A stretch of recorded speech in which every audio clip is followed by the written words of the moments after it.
ఆకాశంలో అందంగా కనిపించే ఆ చందమామ ఎలా ఏర్పడిందో మీకు తెలుసా? చందమామ మీద కనిపించే మచ్చల వెనక అంత రహస్యం దాగి ఉందా? నిజానికి చందమామ గుండ్రంగా ఉండదా? అసలు భూమి మీద ఇవన్నీ ఎలా స్టార్ట్ అయ్యాయి? చందమామకి భూమికి మధ్య సంబంధం అలా స్టార్ట్ అయిందా? చంద్రుడు భూమి దగ్గరగా వస్తే అంత ప్రమాదమా? అసలు చంద్రమండలం మీద దాగి ఉన్న రహస్యాలేంటి అనేది వీడియోలో తెలుసుకుందాం. సో ఇంట్రెస్టింగ్గా ఉంటుంది కాబట్టి వీడియో స్కిప్ చేయకుండా ఎండ్ వరకు అయితే చూడండి. అపోలో 11 ప్రాజెక్ట్ చందమామ మీదనే జరిగిందని తెలుసు కదా. నీల్ ఆర్మ్స్ట్రాంగ్ చంద్రుడి మీద కాలు మోపిన మొదటి మానవునిగా చరిత్ర పుటల్లోకి ఎక్కాడు. చందమామ, అంగారకుడు ఆవాస గ్రహాలుగా ఉండగలిగే ఆశల్ని కలిగిస్తున్నాయి. భూమి, చందమామ, అంగారకుడు ఈ 3 మానవ నివాసాలుగా ఏకకాలంలో ఉండగలవో లేదో ఇప్పటికిప్పుడు చెప్పలేం, కానీ మన ఆశలు ప్రస్తుతానికి తాజాగానే ఉన్నాయి. భూమి మీద జీవానికి, మానవాళి మనుగడకి, భూమి భౌగోళిక స్థితులకి చంద్రుడు కారణభూతమా? ఏదో రూపంలో చందమామ మనల్ని కాపుకాస్తున్నాడా? భూమి, చందమామల అన్యోన్యతకి ఆధారాలేవైనా ఉన్నాయా అన్నది తెలుసుకుందాం. సౌర కుటుంబంలో 4.5 బిలియన్ సంవత్సరాలకి ముందు భూమి ఏర్పడింది. మరి అంతకుముందు సౌర కుటుంబం ఉన్న చోట అంతరిక్ష ధూళి వాయువులుండేవి. అవి క్రమేపీ కేంద్రీకృతమై సూర్యుడు అనే నక్షత్రం ఏర్పడింది. ఆ తర్వాత ఎంతో కాలానికి ఆ అంతరిక్ష వాయువులు, ధూళి కలిసి భూమి ఏర్పడింది. అది సూర్యుని చుట్టూ తిరగసాగింది. అయితే ఆనాటికి భూగోళ పరిణామం ఇప్పటికంటే పెద్దగా ఉండేది.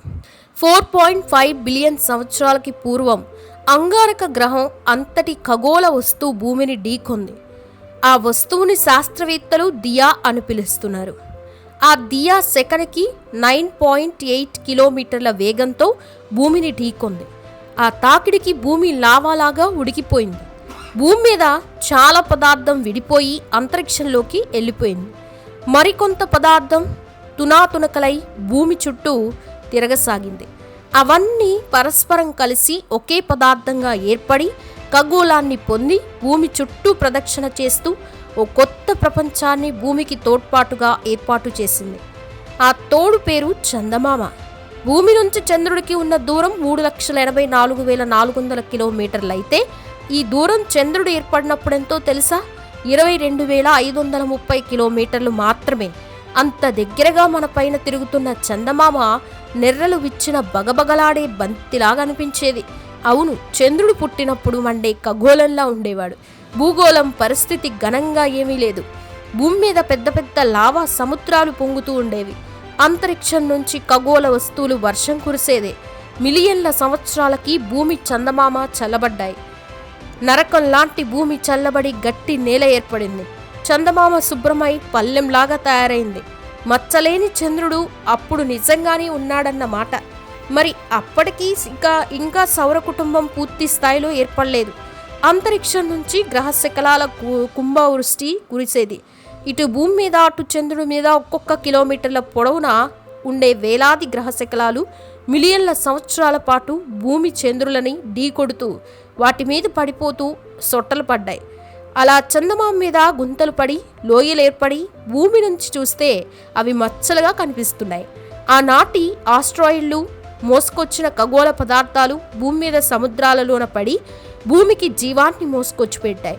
సుమారు 4 బిలియన్ సంవత్సరాలకి మునుపు చల్లబడిన చంద్రుడిని ఢీకొన్న గ్రహశకలాల వల్ల చంద్రుడి దక్షిణ ధ్రువం బాగా ప్రభావితమైంది. అక్కడ అతిపెద్ద లోయ ఏర్పడింది. మిగతా ప్రాంతం కూడా సొట్టలు పడుతూ నల్లగా మారి క్రమంగా బూడిద రంగుకి తేలాయి. చంద్రుడి మీద నల్లని మచ్చలకి శాస్త్రవేత్తలు మారియా అని పేరు పెట్టారు.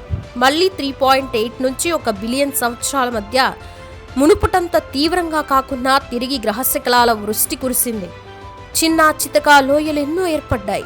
మీకు మరో ముఖ్యమైన విషయం చెప్పాలి. గ్రహశకలాలు భూమిని ఢీకొడుతున్నప్పుడే ఉల్కపాతం కూడా కొనసాగింది. అవి భూమికి నీటిని తీసుకొచ్చాయి. కొద్ది మొత్తంలో ఆస్ట్రాయిడ్లు, ఎక్కువ మొత్తంలో మొట్రాయిడ్లు కొంచెం కొంచెం నీటిని తీసుకొస్తూ ఇప్పుడు భూమి మీద ఉన్న మొత్తం జలరాశిని మోసుకొచ్చాయి. ఈ ప్రక్రియ మిలియన్ల సంవత్సరాల పాటు కొనసాగిన తర్వాతే భూమి మీద నీళ్లు, ఆ తర్వాత నీటిలో జీవం పుట్టుక, ఆ పిమ్మట ఇదిగో ఈ అందమైన నీలి ఆకుపచ్చని భూగోళం ఏర్పాటైంది.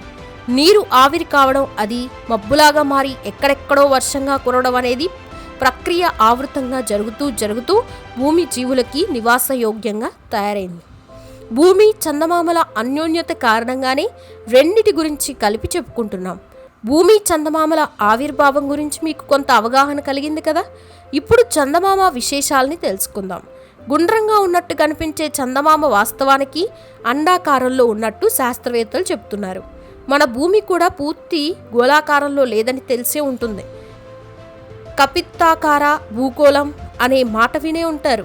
మన భూమి వెలగపండు ఆకారంలో, అంటే ధృవాల వద్ద నొక్కబడి మధ్య ఎదురెదురు దిశలో ఉబ్బెత్తుగా ఉండే ఆకారంలో ఉందని ప్రాచీన భారతీయ ఖగోళ శాస్త్రవేత్తలు చెప్పారు. ఇంగ్లీష్లో చెప్పాలంటే ఆల్బిట్ షేప్ అంటారు.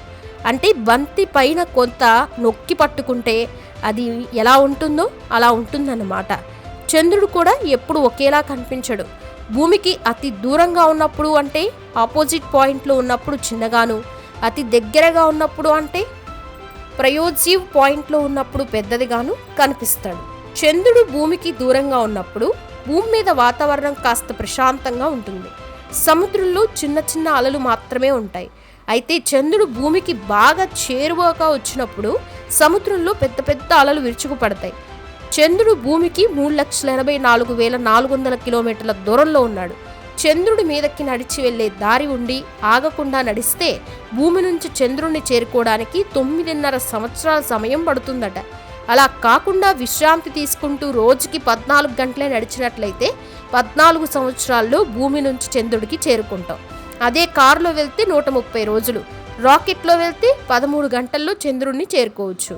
ఇవన్నీ భూమి చంద్రుల మధ్య దూరం గురించి అవగాహన కోసం చెప్తున్నా. భూమి గురుత్వం వల్ల చంద్రుడు భూమి చుట్టూ తిరుగుతున్నాడు. చంద్రుడి మీద కూడా గ్రావిటీ ఉండాలి కదా. అది భూమితో పోలిస్తే 6 రెట్లు తక్కువ. భూమి మీద 100 కిలోల బరువున్న మనిషి చంద్రుడి మీద 16.5 కిలోల బరువు తూగుతాడు. ఇంత తక్కువ గురుత్వాకర్షణలో చంద్రుడు ఏం చేస్తాడనేగా మీ డౌట్. చంద్రుని గురుత్వాకర్షణ మూలంగానే సముద్రంలో అలలు పుడుతున్నాయని తెలుసుకోండి.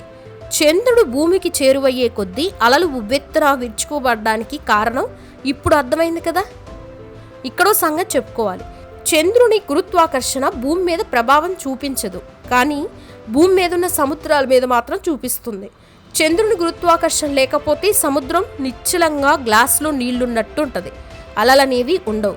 ఒకవేళ మరింత సమీపానికి వస్తేనో అప్పుడు 2 విషయాలున్నాయి అంటున్నారు శాస్త్రవేత్తలు. చంద్రుడు వేగంగా వచ్చి భూమిని గుద్దుకుంటే భూమి లావాలాగా ఉబికిపోతుంది. 4.5 బిలియన్ సంవత్సరాల క్రితం దియా ఢీకొన్నప్పుడు పరిస్థితులు పునరావృతం కావచ్చు. అలా కాకుండా చంద్రుడు భూభ్రమణం చేస్తూ మెల్లమెల్లగా భూమికి చేరువవుతూ ఉంటే గనక భూ గురుత్వాకర్షణని వ్యతిరేకించలేక ముక్కలయ్యి చెదిరిపోతాయి. ఆ ముక్కలన్నీ భూమి చుట్టూ వలయంగా తిరుగుతూ ఉంటాయి. అంతవరకే అయితే అదే అంతరిక్ష ఆకర్షణ అవుతుంది. కానీ భూమి మీద మన పరిస్థితి ఏంటో ఆలోచించుకోండి. సముద్రంలో నీరు అలలుగా పోటెత్తి భూమిపైకి వచ్చి నాగరికత అంతా నీట మునుగుతుంది. భూకంపాలు వస్తాయి, అగ్నిపర్వతాలు పేలిపోయి లావా ఎగిసిపడుతుంది. మరి అటువంటప్పుడు జీవం మనలేదు కదా. అయితే ఏనాటికైనా ఇది జరుగుతుందా అంటే ఏటేటికి చంద్రుడు భూమి నుంచి 1.5 అంగుళాల దూరం జరుగుతున్నాడు గనక ఇలాంటి వైపరీత్యాలు జరిగే అవకాశం లేదంటున్నారు శాస్త్రవేత్తలు.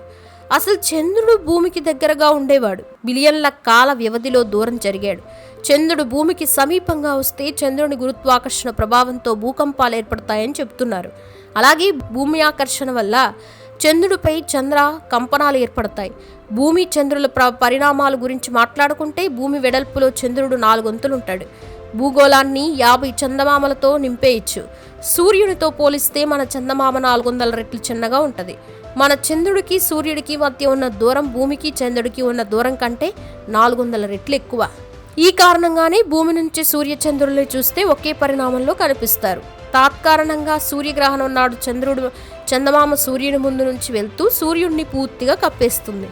సందర్భం ఎటొచ్చింది కనుక సూర్య చంద్ర గ్రహణాల గురించి చెప్పుకుందాం.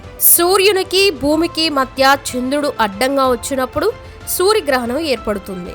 భూమి సూర్య చంద్రుల మధ్యకి వచ్చినప్పుడు చంద్రగ్రహణం ఏర్పడుతుంది. సూర్యుని వెలుగు భూమి మీద పడి భూమి నీడ పూర్తిగా చంద్రుని కప్పేయటం మూలంగా చంద్రుడు భూమి మీద వాళ్ళకి ఎర్రగా కనిపిస్తాడు. అది చంద్రగ్రహణం. వెలుగు నీడల దోబూచులాడే గ్రహణాలు మీరు గమనిస్తే గనక భూమి నుంచి చంద్రుడు ఒక పార్శ్యాన్ని మనం చూస్తున్నామని తెలుస్తుంది. చంద్రుడు ఎప్పుడూ భూమికి అభిముఖంగానే ఉండి భూమిని చక్కర్లు కొడుతున్నాడు. దీన్నే టైడర్ లాక్ అంటారు. కనుక ఎప్పుడూ కూడా చంద్రుణ్ణి రెండో వైపు మనం చూడలేం. భూమి అలా లేదు. భూమి సూర్యుని చుట్టూ భ్రమణాలు చేస్తూ తన చుట్టూ తాను పరిభ్రమణం చేస్తుంది. చంద్రుడు పరిభ్రమణం చేయడం లేదు. కనుక మనకు కనిపించే చంద్రుడు పార్శ్యాన్ని నియర్ సైడ్ అని, కనిపించినటు వైపు పార్శ్వాన్ని డార్క్ సైడ్ అని అంటారు. భూమి వాతావరణం చూడండి. ఉషోదయం, సూర్యోదయం, సాయం, సంధ్య, రాత్రి వంటి పలు భౌతిక చర్యలు చాలా ఆహ్లాదంగా ఉంటాయి. అన్నీ కూడా క్రమ సమయాన్ని పాటిస్తాయి. భూమి మీద వాతావరణమే ఇందుకు కారణం. మరి చందమామ మీద వాతావరణమే లేదు. కేవలం పగలు రాత్రి మాత్రమే ఉంటాయి. చంద్రుడి మీద గాలి లేదు. కనుకనే చంద్రుడి మీద కాలు మోపిన వ్యోమగాములు పాదరక్షల ముద్రలు మిలియన్ల సంవత్సరాల కాలం చిక్కు చెదరకుండా ఉంటాయి. గాలి వీచదు, మట్టి రేగదు కదా, మరి అందుకే అలాగే ఉంటుంది. ఇక చంద్రుడి మట్టి వాసన తుపాకీ మందు వాసన వల్లే ఉంటుందట. మిలియన్ల సంవత్సరాల పాటు గ్రహశకలాల దాడికి గురైన ప్రదేశం గనక బహుశా ఆ వాసన అందుకే వచ్చి ఉండొచ్చు. ఇప్పుడు మనం ఆశ్చర్యపోయే సంగతులు చెప్తున్నారు శాస్త్రవేత్తలు. చల్లని రాజా ఓ చందమామ అని కవిగారు రాశారు కదా. నిజానికి చంద్రుడి మీద పగటి ఉష్ణోగ్రత 120 డిగ్రీల సెల్సియస్ వరకు ఉంటుంది. మరి రాత్రి చంద్రుడు ఎలా ఉండాడంటే -130 డిగ్రీస్ సెల్సియస్ వరకు చల్లబడతాడు. అందుకే కవులు చెప్పింది రాత్రి చందమామ గురించి అన్నమాట. భూమి మీద అత్యంత శీతల ప్రాంతం అంటార్కిటికా ఖండం అని మనకు తెలుసు. అక్కడ కనిష్ట ఉష్ణోగ్రత -90 డిగ్రీస్ వరకు ఉంటుంది. అంటే చంద్రుడితో పోలిస్తే అంటార్కిటికా వేడిగా ఉంటుంది అనుకోవాలి. మరి చంద్రుడి విశేషాలు ఒక్కొక్కటి విస్మయంగా ఉన్నాయా? ఉంటాయి. మరి చందమామని చూపించి మురిపించగానే మామ సంగతులు చెప్పుకోలేదు కదా. ఇప్పుడు మామ చందమామ అనుకుంటూ అపోలో 11 ప్రయోగం ద్వారా నీల్ ఆర్మ్ స్ట్రాంగ్ బృందం చంద్రుడి మీద కాలు మోపింది. భూమి మీద మనుషుల తరఫున పలకరించి వచ్చారు. అయితే ఇది మానవ సహిత చంద్ర యాత్ర. అంతకి మునుపే చాలా ప్రయోగాలు జరిగాయి. అంతరిక్ష నౌకలు చంద్రయానం చేసి ఎన్నో సంగతుల్ని భూమికి మోసుకొచ్చాయి. అవన్నీ స్పేస్ క్రాఫ్ట్స్. సోవియట్ ఈ ప్రయోగాల్లో చాలా ముందుండేది. 1959లో మొదటి లునార్ మిషన్ని సోవియట్ యూనియన్ చేపట్టింది. దాని పేరు ల్యూనార్ 1. ల్యూనార్ అంటే చంద్రుడికి సంబంధించిందని అర్థం. ల్యూనార్ 1 చంద్రుడి సమీపం నుంచి వెళ్ళిపోయింది. ల్యూనార్ 2 ప్రయోగంలో స్పేస్ క్రాఫ్ట్ని చంద్రుడి మీద క్రాస్ ల్యాండ్ చేయించారు. చంద్రుడి మీద మొదటిసారి సాఫ్ట్ ల్యాండింగ్ ల్యూనార్ 9 చేసింది. అలాగే చంద్రుడి మీద మొదట నడిచిన వస్తువు ల్యూనాకోడ్ 1. ఇది కూడా సోవియట్ యూనియన్ ప్రయోగమే. 1969లో ప్రయోగించిన అపోలో 11 మాత్రం అమెరికా ప్రయోగం. అలా అమెరికా చాలా అపోలో శ్రేణి ప్రయోగాల్ని చేసింది. మొత్తం 24 మంది చంద్రుడి మీదకెళ్తే చంద్రుడి మీద దిగింది మాత్రం 12 మంది. అలన్ షెపర్డ్ అనే వ్యోమగామి చంద్రుడి మీద గోల్ఫ్ ఆడాడు కూడా. అయితే ఆ గోల్ఫ్ బంతి అక్కడే తప్పిపోయింది. ఇంతవరకు దొరకలేదు. అయితే అది ఇప్పటికీ చంద్రుడి మీదే ఉందని చెప్తున్నారు. భారత్ కూడా 3 చంద్రయాన్ ప్రయోగాల్ని అతి తక్కువ ఖర్చుతో నిర్వహించింది. త్వరలో మానవ సహిత యాత్రకి సిద్ధమవుతోంది. ఇంతకీ చంద్రుడి మీద బతకటం వీలయ్యేదేనా? మేనమామ ఇల్లే కదా అనుకున్నా కానీ శాస్త్రవేత్తలు ఇంకా అస్పష్టంగానే ఉన్నారు ఈ విషయంలో. భవిష్యత్తులో చంద్రుడి మీద ఆవాసాలు ఏర్పాటు చేసుకునే రోజు వస్తుందని భూమి మీద మనుషులు ఎదురు చూస్తున్నారు. మరి మీరేమంటారు? మీ అభిప్రాయం ఏంటనేది కామెంట్స్ రూపంలో తెలియచేయండి. వీడియో నచ్చితే లైక్ చేయండి, షేర్ చేయండి, ఛానల్ని సబ్స్క్రైబ్ చేసుకోండి. Thanks for watching this video.